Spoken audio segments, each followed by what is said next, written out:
Hello बच्चों।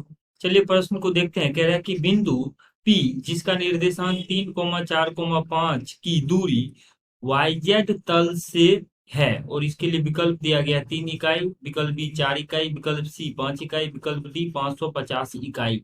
तो दिए गए प्रश्न के लिए हमारे पास जो मुख्य अवधारणा होगा, मुख्य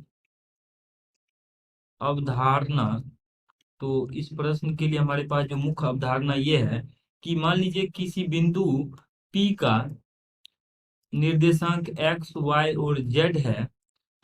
तो इस बिंदु P का YZ तल से दूरी जो होता है, ये होता है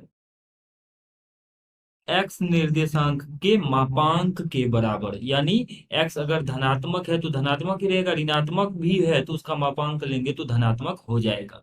अब हमारे पास जो ये बिंदु यहाँ पर दिया गया है, बिंदु P है जिसका निर्देशांक 3,4,5 है। अब ये हमारे पास मान लीजिए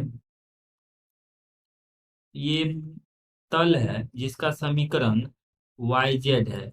तो इस तल से इस बिंदु की दूरी अगर D हम मानते हैं तो ये D जो होगा, D वो हो जाएगा D अर्थात बिंदु P से, जो कि हमारे पास बिंदु P दिया हुआ है और उसका YZ तल से दूरी निकालना है। तो ये दूरी जो होगा मापांक x हो जाएगा। अगर इसको हम तुलना करें, यहाँ से x, y और z निर्देशांक लेते हैं तो वहां से x हमारे पास 3 आ जाएगा, y 4 आ जाएगा और z 5 आ जाएगा।